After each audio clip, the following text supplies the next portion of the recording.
Ahoj, vítajte naspäť pri sladkej nedeli. Dneska to bude veľmi rýchle, pretože mi zapadá slniečko a ja by som to veľmi rada ešte dneska stihla natočiť. V dnešnom dieli si urobíme konečne muffinky. Nebudú to ani tak muffinky, ako skôr cupcakey, ale na vrchu nebude žiadna poleva ani plnka, ale bude na vrchu marcipán. Teraz sa určite pýtate, čo z toho marcipánu na vrchu vykúzlim. Tak ja som sa rozhodla, že pre tentokrát urobím také špeciálne cupcakey, pretože v poslednej dobe mám pocit, že celý svet je hore nohami. Stále nad tým rozmýšľam aj nad ľuďmi, aj celkovo nad fungovaním sveta, aj života, aj tak. A mám proste niekedy pocit, že fakt je ten svet hore nohami a tak som sa rozhodla, že tentokrát urobím cupcakey, ktoré nazvem hore nohami. To by to bol povedal. Nebudú to však žiadne ľudské nohy, ale keďže je pre mňa v poslednej dobe veľmi symbolický medvedík, tak ma napadlo, že tie cupcakey budú vo forme medvedíka, ktorý bude hore nohami. Teraz si povieme, čo budeme na tieto koláčiky potrebovať. 200 g hladkej múky T650, 120 ml mlieka, rovnako aj 120 ml rastlinného oleja,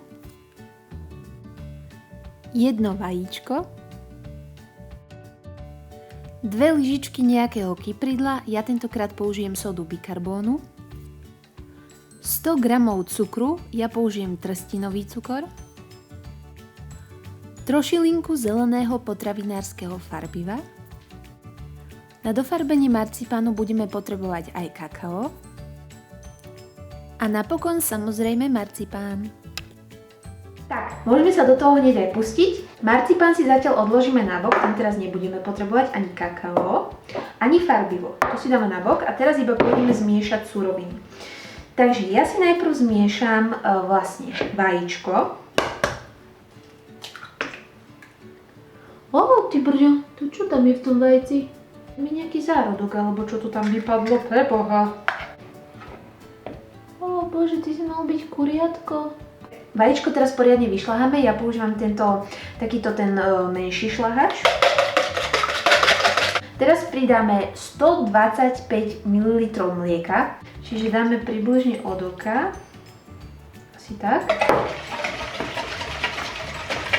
Pridáme 100 g cukru. Ja používam opäť raz trstinový cukor, lebo mne to tak viac vyhovuje, ale môžete použiť akýkoľvek chcete. A do tejto zmesi teraz pridáme sypké suroviny. 2 kávové lyžičky kypriaceho prášku, ale ja použijem namiesto kypriaceho prášku sodu bikarbónu a 200 g hladkej múky T650. Teraz ju tam pekne nasypeme. Cestičko teraz poriadne vyšľaháme, aby sa nám krásne všetky suroviny dokopy spojili. A keď máme vyšľahané, pridáme aj olej. A teraz aj ten olej krásne zašľaháme do cesta. Keď máme cesto pripravené, nachystáme si aj košičky. Ja používam tieto silikónové najradšej. A môžete do nich použiť aj klasické papierové košičky, ale ja ich veľmi nepoužívam, pretože mne sa väčšinou tie mafiny nepodaria, ak mám byť úprimná, a potom zbytočná škoda tých košičkov. Tak ja vždycky ten konkrétny recept vyskúšam najskôr v takýchto tých silikónových a ak sa osvedčí, tak potom používam aj tieto papierové košičky. To vyslané cesto je také tuhšie, skôr by som povedala polotuhé, a teraz to vyslané cesto vlastne naliejeme do tých košičkov. Cesto do košičkov nalievame do 2/3, pretože samozrejme tým, že sme tam dali kypridlo, tak sa nám to ešte zdvihne. No, ako komu, mne väčšinou nie, ale rátajme s tým, že sa nám to teda asi zdvihne, takže ho naplníme ten košiček iba do 2/3. Aby ten zvyšok toho košička sa mohol ešte v tej rúre nadvihnúť pekne. Tak vyslané cesto by malo ísť na klasických 12 košičkov, ale mne to tentokrát vyšlo len na 11. Samozrejme, že ak chcete robiť viacej tých košičkov, tak napríklad z dvojitej dávky, tak je jasné, že všetky tie ingrediencie, ktoré som hovorila, aj ich gramáže zdvojnásobíte. Košičky máme naplnené cestom a teraz už stačí ich dať iba do rúry, piecť na 15 až 20 minút na 200 stupňov Celzia.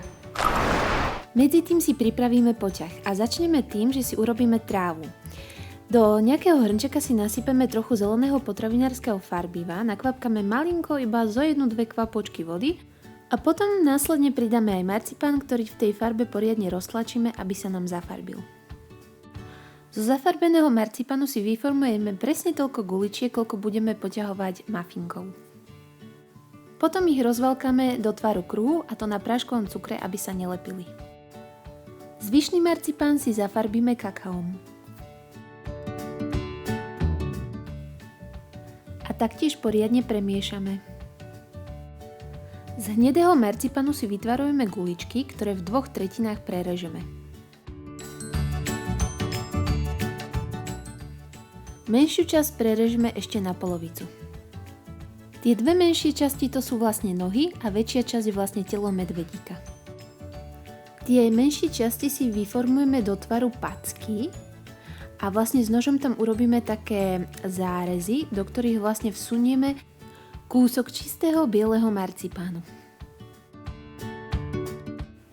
Na spodok potom pridáme o malinko väčší kúsok bieleho marcipánu a týmto nám vlastne vznikne medvedia tlapka. Do toho väčšieho kúsku, ktorý sme si na začiatku odrezali, urobíme vlastne prstom také dve priehlbinky vedľa seba, navlhčíme trošičku malinko vodou a vlastne do každej tej priehlbinky zasunieme tú jednu medvediu labku. Hurá, máme hotovo!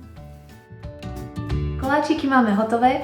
Nakoniec som ich piekla pri 200 stupňoch na 15 minút, pretože už na vrchu mi trošku začínali tak akože hnednúť. Ale to vôbec nevadí, pretože to zakrieme vlastne tým marcipanom, ktorý pôjde teraz na vrch. Len keby to, že sú na vrchu hnedé, bol ten najväčší problém, ktorý nastal. Prečo sa toto vždy stane, keď pečie mafiny? Prečo? Čo sa s tým stalo? Čo to je? Toto. Všade také uši z toho trčia. Haló? Fakt nechápem, prečo sa mi toto vždycky stane, ale dúfam, že aspoň budú jedlé. Vyzerajú tak.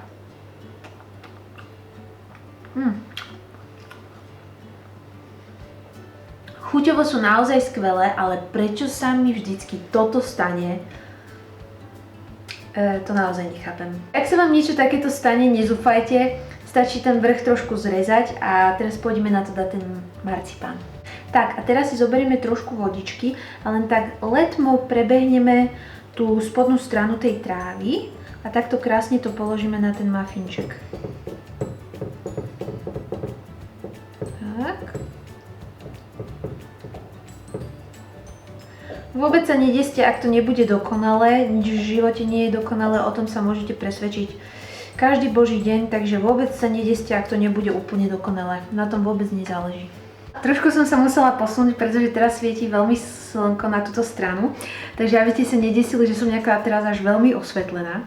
Tak keď máme už takto prichystané tie mafinčeky, že je na nich vlastne tá zelená trávička, tak vlastne teraz zoberieme tie nôžky medvedie a krásne ich takto tiež zo spodu trošku navlhčíme, ale úplne tak letmo a vlastne ich položíme na ten vrcholček a jemne zatlačíme. Tak, koláčiky hore nohami sú hotové a ja si ako obyčajne pozývam sem ku mne môjho asistenta ochutnávača. Poď sem k nám. Vítaj. Ďakujem pekne opäť za pozvanie. Dobrý deň prajem. Ďakujem, ozaj ďakujem. Tak čo povieš na môj... Vyzerajú prekrásne. Ale úžasné. neviem, či tak budú chutiť aj celkovo, ale je to zaujímavý nápad, nie? Je to super. A prečo by nemali chutiť? Lebo mne sa mafiny nikdy nepodaria a aj dnešný deň je toho dôkazom. Ale prosím ťa, netáraj. Teraz si povedal jak moderom. Ale Milada, prosím ťa, netáraj. Uše! Poď na to. Ponúkni ma, tak sa ponúkni. Tak ja sa teda núkam. Ďakujem pekne. No a čo prvé sa je? Čo prvé sa je? Môžeš sa do toho zakusnúť ako len chceš. No takže ham? Hej. Ja som spolu všetko. Čo si? Ja som dal všetko do jedného. Nevadí. Odkusla som mu z ričky. Aj z nožky. Sú výborné, ten marcipán tomu dotvára takú... Pardon. Není ti rozumieť, musíš najprv dopapať. Sú výborné a ten marcipán na tom dotvára takú super chuť. Dobre, to som rada, že ti chodia. Mhm. Tak, ďakujeme, že ste si pozreli toto video. Dúfam, že sa budete dívať aj na budúce. Ak sa vám video páčilo, budeme radi za palček hore. A určite nám pomôže aj, ak nás budete odoberať, teda mňa, ale určite aj nezabudnite pozrieť na naše vlogy spoločné. A každodenné. Link máte tuto dole v hore. popise. A link teraz tuto hore. Dobre, aj hore. Alebo tu? Asi Tuto. Tuto? Tak tuto. Tak tu hore nájdete link, ktorý vás hneď presmeruje na naše vlogy, ale popisok nájdete aj, teda link nájdete aj dole v popisku. A určite nám to pomôže, ak nás budete odoberať a budeme sa na vás tešiť aj v ďalšom videu. Ahoj! Ahoj, je to výborné. Ďakujem.